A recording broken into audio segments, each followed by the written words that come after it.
Voice clear ଅଛି? Okay, good evening student. Again ସମସ୍ତ question voice clear ଅଛି? Everything is clear? I think ଆଜି ବହୁତ ସାରା ପିଲା ଖୁସି ଯାଇଥିବ ତୁମର ଯୋଉ OPSC ର ପୋଷ୍ଟ ଯୋଉ ରିଭାଇଜ ହେଇଛି ବା ଏତେ ହ୍ୟୁଜ ଆମାଉଣ୍ଟ ର ଯୋଉ ପୋଷ୍ଟ ବଢିଛି। I hope ହଁ ତ ମନ ଭିତରେ ଯୋଉ ଦୁଃଖ ଥିଲା ସବୁ ଜିନିଷ କ୍ଲିୟର ଅଛି। ତ ମନେ ରଖ ମୁଁ ତୁମକୁ ଆଜି ସେଇ ଫିଲିଂ କହୁଛି ଯୋଉଟା କି 2023 ମସିହାର ଯୋଉ ନୋଟିସ ଆସିଥିଲା ଠିକ ଏକ୍ଜାକ୍ଟଲି ଏତେ ସାରା ଆମାଉଣ୍ଟର ପୋଷ୍ଟ ଆସିଥିଲା। ବହୁତ ସାରା ପିଲା ସେ ଅପରଚ୍ୟୁନିଟିକୁ ଫାଇଦା ଉଠେଇ ପାରିନଥିଲେ ସୋ ଦ୍ୟାଟ ଯୋଉଟାକି ପରବର୍ତ୍ତୀ ଅବସ୍ଥାରେ ସେମାନେ ପଶ୍ଚାତାପ କରିଥିଲେ। ଏ ସୁଯୋଗ ଫେର ଆସିଛି। ଏ ସୁଯୋଗକୁ 100% ସକ୍ସେସରେ କନଭର୍ଟ କରିବାର ଅଛି। 100% ସକ୍ସେସରେ କନଭର୍ଟ କରିବାର ଅଛି। ମିନିମମ୍ ପ୍ରତ୍ୟେକ ଦିନ 6 ରୁ 7 ଘଣ୍ଟା ଟାଇମ୍ ଦେବାର ଅଛି। କାହିଁକି ନା ଗ୍ରୁପ ଏ ର ଯୋଉ ଓଡ଼ିଶା ଆଡମିନିଷ୍ଟ୍ରେଟିଭ ସର୍ଭିସ ଆସିନଥିଲା ଫାଇନାଲି ଆସିଯାଇଛି। ତ ଓଡ଼ିଶା ପୋଲିସ ସର୍ଭିସ ବି ଯୋଉଟାକି ଆଗରୁ ଥିଲା ଆଉ ଗୋଟେ ଆଡ୍ ହେଲା କିଏ ସେ ଓଡ଼ିଶା ରେଭିନ୍ୟୁ ସର୍ଭିସ ଯାହାକୁ ଆମେ କହୁଛେ ORS ବୋଲି କହୁଛେ। ସେ ଗୋଟେ ଭଲ ପୋଷ୍ଟ ବହୁତ ସାରା ପିଲାଙ୍କର ଥିଲା ଯେ ହଁ OFS ପୋଷ୍ଟ ଆଇ ଥିଙ୍କ ଆସିବ ଆଉ ନାହିଁ। OFS ପୋଷ୍ଟ ଆସିବନି କାରଣ ଏଟା ରିଭାଇଜ ହେଇ ଫାଇନାଲ ପୋଷ୍ଟ ଆସିଯାଇଛି।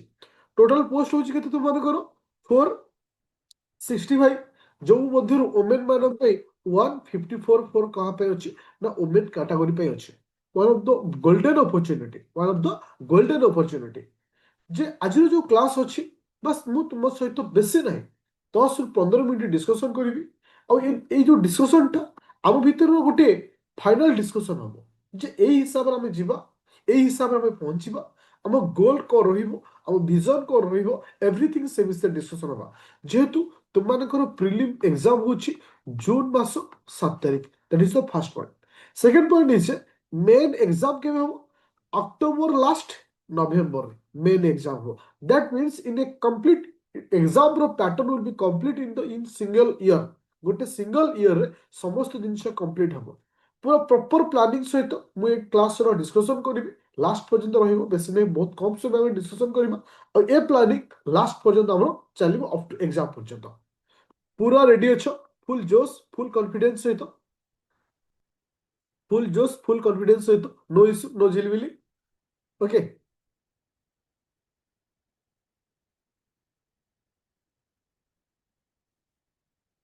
ଛୋଟ ଗପଟିଏରୁ ଆରମ୍ଭ କରୁଛି ଏ ଡିସ୍କସନକୁ। ଦେଖ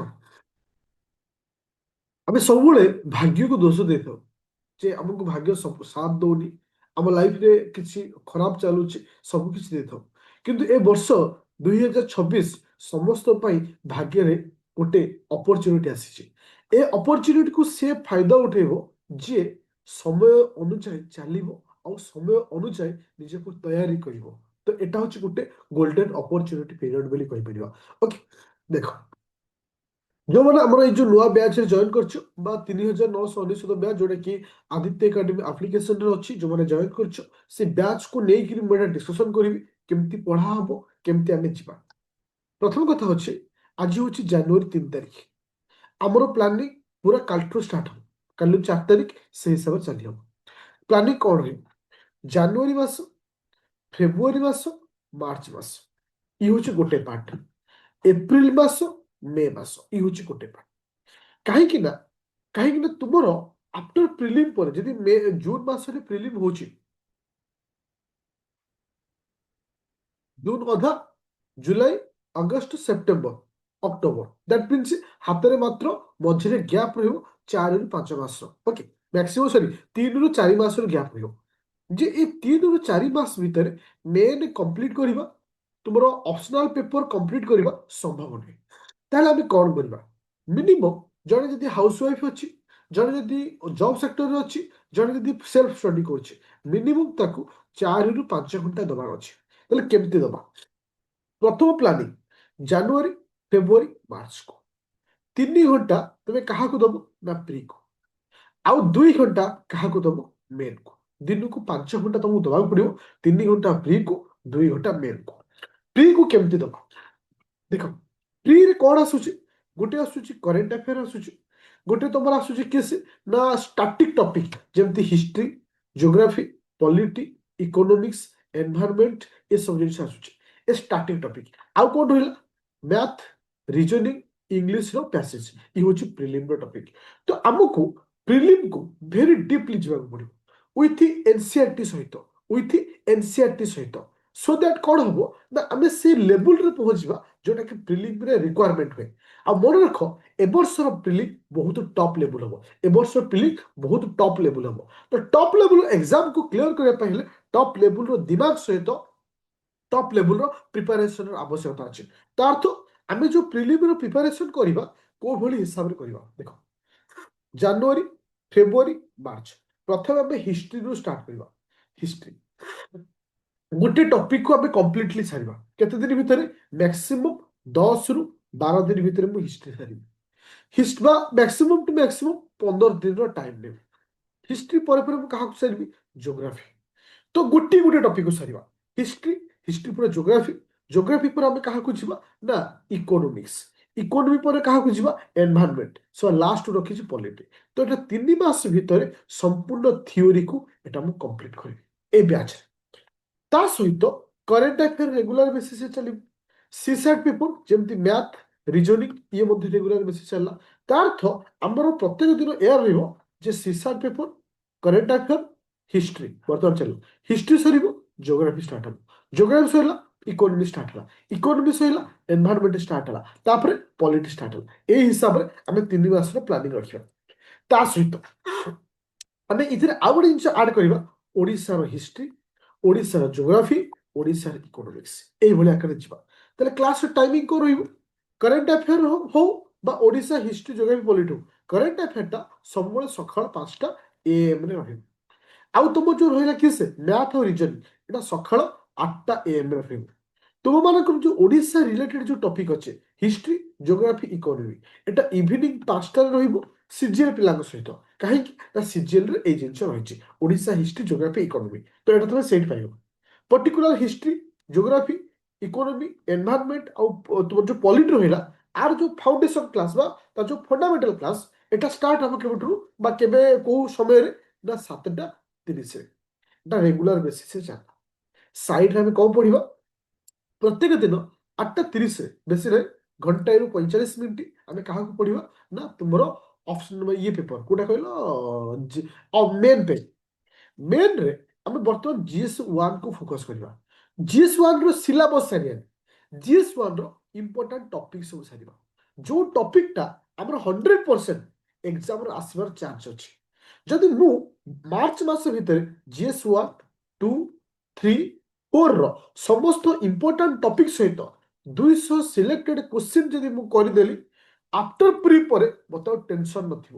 ଆଫ୍ଟର ପ୍ରି ପରେ ମୋ ପାଖରେ ଆଉ ମାନେ ସେ ଯୋଉ ମାନେ ଥାଏ ଭୟ ଥାଏ ଗୋଟେ ଯେ ମୁଁ ପାରିବିନି ବୋଲି ସେ ଜିନିଷ ଆଉ ରହିବନି। ତା ଅର୍ଥ ଅପ୍ ଟୁ ମାର୍ଚ୍ଚ ମାସ ପର୍ଯ୍ୟନ୍ତ ଆମେ କମ୍ପ୍ଲିଟଲି ଥିଓରି ଉପରେ ଫୋକସ୍ କରିବା ସାଇଡରେ ମେନ୍କୁ ପ୍ରିପେୟାର କରିବା। ତା ସହିତ ଆଉ କ'ଣ ରହିବ ନା ଅପସନାଲ ପେପର ଯୋଉମାନେ ହୋମ୍ ସାଇନ୍ସ ନେଇଛ ବର୍ତ୍ତମାନ ତମର କଣ୍ଟିନ୍ୟୁ ଚାଲିଛି ହୋମ୍ ସାଇନ୍ସ ମଧ୍ୟ ମୁଁ ମାର୍ଚ୍ଚ ମାସ ପର୍ଯ୍ୟନ୍ତ କଣ୍ଟିନ୍ୟୁ ରଖିବି। ହୋମ୍ ସାଇନ୍ସକୁ ରେଗୁଲାର ବେସିସ୍ ରହିବନି ବଟ୍ ୱିକଲି 3 to 4 ଡେଜ୍ ରହିବ କିନ୍ତୁ ହୋମ୍ ସାଇନ୍ସ ମୁଁ ମାର୍ଚ୍ଚ ମାସ ପର୍ଯ୍ୟନ୍ତ ନେବି। ହୋମ୍ ସାଇନ୍ସର କ୍ଲାସ୍ ରହିବ 6ଟା 30। 99% ଏ ଟାଇମରେ ହିଁ ତମର ମେଣ୍ଟେନ୍ କରାଯିବ କାହିଁକିନା ଗୋଟିଏ ବର୍ଷ ଆମକୁ ଆଇସୋଲେଟ୍ ହବାର ଅଛି ଗୋଟିଏ ବର୍ଷ ଆମକୁ କ୍ୱାରେଣ୍ଟାଇନ୍ ଭିତରେ ରହିବାର ଅଛି ତାହେଲେ ଆମେ ସକ୍ସେସ୍ ପାଇପାରିବା। ତ ଏଇ ଫର୍ମାଟରେ ଆମେ ଯିବା ଡେଫିନେଟଲି ଆମେ ସକ୍ସେସ୍ ପାଇବା। ଆଫ୍ଟର ମାର୍ଚ୍ଚ ମାସ ପରେ ଆମ ପାଖରେ ଯୋଉ ରହିବ 60 ଦିନ ଏପ୍ରିଲ ମାସ ଆଉ ରହିଲା ମେ ମାସ ଏଇ ଯୋଉ 60 ଦିନ ଯୋଉ ପ୍ରିଲିମ୍ ଆମେ ପଢିଛେ ବୋଥ GS1 GS2 ବା ସିସାଟ ପେପର କେବଳ ପ୍ରାକ୍ଟିସ କେବଳ ରିଭିଜନ ଆଣ୍ଡ ପ୍ରାକ୍ଟିସ ଏତିକି ଉପରେ ଫୋକସ କରିବା। ତା ଅର୍ଥ ଆମ ସିଲାବସର ଟାର୍ଗେଟ ରହିବ ମାର୍ଚ୍ଚ ମାସ ପର୍ଯ୍ୟନ୍ତ। ତୁମେମାନେ ଡିଟୋ ସେଇଭଳି ନିଜକୁ ପ୍ରିପେୟାର କରିଦିଅ ମାଇଣ୍ଡ ସେଟ୍ କରିଦିଅ ଆସନ୍ତା କାଲିଠାରୁ ଆମେ ସେଇ ୱେରେ ଷ୍ଟାର୍ଟ କରିବା। ଆସନ୍ତା କାଲିଠାରୁ ଆମେ ସେଇ ୱେରେ ଷ୍ଟାର୍ଟ କରିବା। ଗୋଟେ ସାଇଡରେ ଆମର ଚାଲିବ 70% କାହାକୁ ଦବା ନା ପ୍ରିଲିମକୁ ଦବା ଆଉ 30% ଆମେ କାହାକୁ ଦବା ନା ମେନ୍କୁ ଦବା। ବୁଝିପାରିଲ ସମସ୍ତେ? ଦେଖ କରେଣ୍ଟ ଆଫେୟାର ମୁଁ ଦିଟା ଉପରେ ପଢେଇବି ମନ୍ଥ ୱାଇଜ ପଢେଇବି ଇୟର ୱାଇଜ ପଢେଇବି ତମକୁ ବୋଥ ଦେବି ସେଠି ତମକୁ ଓରିଡ୍ ହବାର ନାହିଁ। ହଁ ଏସେ ଗୋଟେ ମଝିରେ ରଖିବା କ୍ଲାସ ଏଇ ସପ୍ତାହରେ ମୁଁ ଏସେ ରଖିଛି ବଟ୍ କାଲି ରହିଲେ ଏଇ ସପ୍ତାହରେ ମୁଁ ରଖିଛି ପୁରା କ୍ଲିୟର ପୁରା ପ୍ରମିସ୍। ଏ ବର୍ଷ ଆମର ଯେମିତି 50 ଜଣ ପିଲା ପାଇବୁ ଯେତେ ଜଣ ପିଲା ଅଛ ଟ୍ରାଏ କରିବ ସମସ୍ତେ ନିଜର ଏଫର୍ଟ ଦେବା ପାଇଁ। ମୋର ଏଫର୍ଟ ମିନିମମ୍ 50 ମ୍ୟାକ୍ସିମମ୍ ଯେତେ ହବ ମୁଁ ତୁମକୁ କହୁଛି ପିଲେ, ଏ ସମୟ ଭିତରେ ତୁମେ କ'ଣ କରିବ ନାହିଁ, କ'ଣ କରିବ ନାହିଁ। 90% ଷ୍ଟୁଡେଣ୍ଟ ଫେଲୁଅର ହେଇଥାନ୍ତି ଏଇଥିପାଇଁ। ତୁମେ ଦେଖିବ ୟୁଟ୍ୟୁବରେ ବର୍ତ୍ତମାନ ବହୁତ ସାରା ଜ୍ଞାନବାଣୀ ବହୁତ ଆସିଯିବ, ଏମିତି ପଢ଼ ସେମିତି ପଢ଼।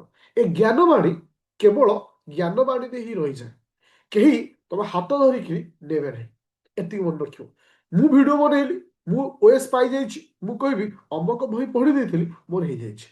କାହିଁକି ନା ଯେତେବେଳେ ଗୋଟେ ଷ୍ଟୁଡେଣ୍ଟ ଆଫ୍ଟର କ୍ଲିୟର ଦ ଏକ୍ସାମ ତା ପାଖରେ ଯେତିକି ନଲେଜ ଥାଏ ସେ ତାକୁ 3 ଗୁଣା ମଲ୍ଟିପ୍ଲାଏ କରି କହିଥାଏ, ଯୋଉଟା କି ମୁଁ ତୁମକୁ ଆଜି କହୁଛି। ତ ସେଥିପାଇଁ ଡୋଣ୍ଟ ଫଲୋ ଏନି ଷ୍ଟୁଡେଣ୍ଟ ଯିଏକି କ୍ଲିୟର କରିଛନ୍ତି ଓପିଏସ୍ କୁ, ବଟ୍ କିଛି ଗାଇଡ ହିସାବରେ ଆମେ ଦେଖିପାରିବା ଭିଡ଼ିଓ, କିନ୍ତୁ ଆମେ ସବୁବେଳେ ଦେଖିବାନି ଯୋଉଟାକି ମାଇଣ୍ଡରେ ନେଗେଟିଭିଟି ଆଣିବ। ଲେଖିକି ଦେଉଛି, that is the first point. Second point ହେଉଛି ମାର୍କେଟରେ ବହୁତ ସାରା ଇନଷ୍ଟିଚ୍ୟୁଟ୍ ଅଛନ୍ତି, ତାଙ୍କର ଷ୍ଟ୍ରାଟେଜି ଏହା ଥାଏ ଯେ କୌଣସି ମୋଟିଭେସନାଲ ମାନେ ଟପିକକୁ ନେଇକରି ତୁମମାନଙ୍କ ସହିତ ଡିସ୍କସନ୍ କରିବେ। ଦ୍ୟାଟ୍ ମିନ୍ସ କୌଣସି ସକ୍ସେସଫୁଲ ଷ୍ଟୁଡେଣ୍ଟକୁ ପ୍ରାଇଜ ଦେବାର ହଉ, ସେମାନେ କିଛି ତ ସେମାନଙ୍କ ଦ୍ୱାରା ତୁମକୁ ମ୍ୟାନିପୁଲେଟ୍ କରାଯାଏ ଯେ ଏମିତି କରାଯାଉ, ତୁମେ ଫସିଯିବ, ଆରେ ଏଇଟା ଠିକ୍ ହେଇଥିବ କି? ତ ସେ ଜିନିଷ ଚକ୍କରରେ ପଡ଼ିବନି। ମୁଁ ତୁମକୁ କଥା ଦେଉଛି ଆଜିର ଡେଟ୍ରେ 3/1/2026ରେ ଏଇ ବର୍ଷ ମୁଁ ତୁମମାନଙ୍କ ପାଇଁ ଯାହା କରିବି ଆର ରେଜଲ୍ଟ ଏ ବର୍ଷ ଲାଷ୍ଟକୁ ତୁମେ ପାଇବ। ଆଉ ଗ୍ୟାରେଣ୍ଟି ଦେବି ଯେ ମୁଁ ବର୍ତ୍ତମାନ ଯେଉଁ ନୂଆ କଣ୍ଟେଣ୍ଟ ତୁମମାନଙ୍କୁ ଦେବି, ଏ କଣ୍ଟେଣ୍ଟ ତୁମକୁ ଡେଫିନେଟଲି 100% ସକ୍ସେସ୍ ପହଞ୍ଚିବ। ବାସ୍ ଗୋଟେ ଭରସା ଆଉ ବିଲିଭରେ ଆମକୁ ଯିବାକୁ ପଡ଼ିବ। ଆଉ ତୁମେ 100% ଏ ନୋଟକୁ ଭରସା କରିପାରିବ, ଏ ନୋଟକୁ ବିଲିଭ କରିପାରିବ ଯେ ଏଟା ଦ୍ୱାରା ଆମର ହେଇପାରିବ। କାହିଁକି ନା ମୁଁ ତୁମକୁ ଗୋଟେ ଜିନିଷ କହୁଛି, ଗୋଟେ ଥାଏ ଏକ୍ସପିରିଏନ୍ସ। ଏକ୍ସପିରିଏନ୍ସ ଲାଇଫରେ ମୋ ପାଖରେ ଯେଉଁ ଏକ୍ସପିରିଏନ୍ସ ଅଛି, ମୁଁ କେବେ ସିଙ୍ଗଲ ସବଜେକ୍ଟ ପଢ଼ାଏ ନା, ମୁଁ ତୁମକୁ ସବୁ ସବଜେକ୍ଟ ପଢ଼ାଏ। ଏ ସବୁ ସବଜେକ୍ଟର ଏକ୍ସପିରିଏନ୍ସ ଯେ ମୁଁ ଗୋଟିଏ ପିଲାଠାରୁ ଶିଖିନି, ମୁଁ ଅନେକ ସାରା ଷ୍ଟୁଡେଣ୍ଟକୁ ଫଲୋ କରିଛି। ଯାହା ମୋ ପାଖରେ ନଲେଜ ଅଛି, ମୁଁ ତୁମକୁ ଏତିକି କହିବି, ମୁଁ ଯେଉଁ ର ମେଟେରିଆଲ ଦେବି ତୁମକୁ, ଯେଉଁ ମାନେ ଯାହା କୁହାଯାଏ କୌଣସି ପ୍ରଡକ୍ଟର ଫାଇନାଲ ଜିନିଷଟା ଦେବି, ଜାଣ ଯେ ଏଟା ପୁରା ପିଓର ଜିନିଷ, ତୁମକୁ ଆକୁ ବିଲିଭ କରିବାର ଅଛି। ମାର୍କେଟରେ ବହୁତ ଜିନିଷ ରହିବ, କିନ୍ତୁ ମୁଁ ତୁମକୁ ଚ୍ୟାଲେଞ୍ଜ ଦେଇ କହିଦେବି ଯେ ଏତିକି ଜିନିଷକୁ ପଢ଼ ଆଉ ଏତିକି ଜିନିଷକୁ ପ୍ରପର ୱେରେ ରିପ୍ରେଜେଣ୍ଟ କର, ତାହେଲେ ତୁମେ ଡେଫିନେଟଲି ସକ୍ସେସ୍ ରହିବ। ଆଉ ହୋଲ୍ ଡେରେ ଯେତିକି ପଢ଼ୁଛ, ମିନିମମ୍ ତମେ 1 ଘଣ୍ଟା କିମ୍ବା 45 ମିନିଟ୍ ରଖିବ ଓନ୍ଲି ଫର୍ ଦ ରିଭିଜନ ପାଇଁ, ଓନ୍ଲି ଫର୍ ଦ ରିଭିଜନ ପାଇଁ। ଯେଉଁମାନେ ବ୍ୟାଚରେ ଜଏନ୍ କରିଛ ବା ହୋମ୍ ସାଇନ୍ସରେ ଜଏନ୍ କରିଛ, ତୁମେ ଯିବ କଣ୍ଟେଣ୍ଟକୁ ଯିବ। କଣ୍ଟେଣ୍ଟରେ ତୁମେ ଦେଖିବ କରେଣ୍ଟ ଆଫେୟାର ଗୋଟେ କ୍ଲାସ୍ ଷ୍ଟାର୍ଟ ହେଉଛି, ଯୋଉଠି ତୁମେ କରେଣ୍ଟ ଆଫେୟାରକୁ ରିଭିଜନ କରିପାରିବ। ପ୍ରିଲିମଟାକୁ ଫୋକସ୍ କରିବ। ପ୍ରିଲିମ ଦେଖ, ପ୍ରିଲିମ ତ ଆମର କିଛି ଷ୍ଟାର୍ଟ ହେଇନି, ଯୋଉଟାକି ଆଜିଠୁ କାଲି କେବଳ ମୁଁ ହିଷ୍ଟ୍ରି ଗୋଟେ ଖାଲି ପଢ଼େଇଥିଲି। ଓକେ, ସେ ହିଷ୍ଟ୍ରି କ୍ଲାସଟା ଅଛି, ଆମେ ବର୍ତ୍ତମାନ ଫୋକସ୍ କରିବା ହିଷ୍ଟ୍ରିକୁ।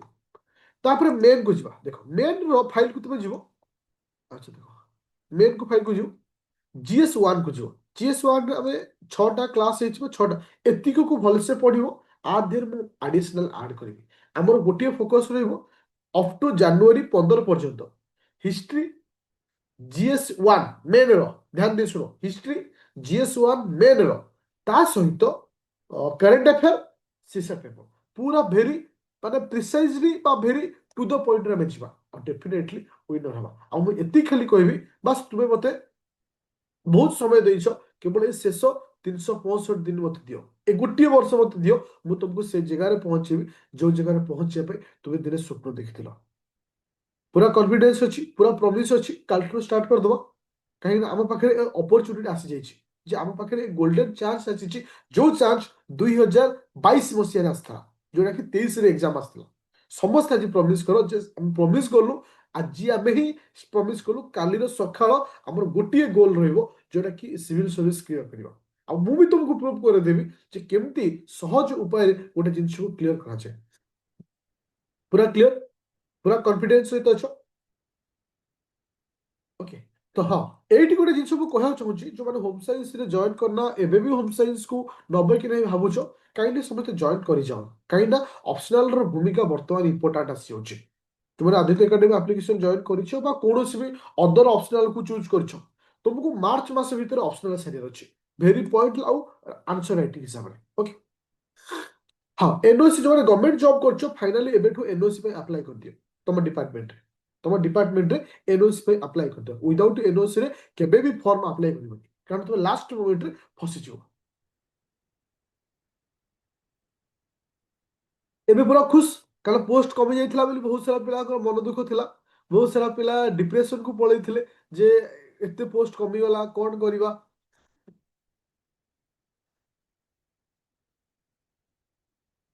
ଗୋଟେ ସେକେଣ୍ଡ।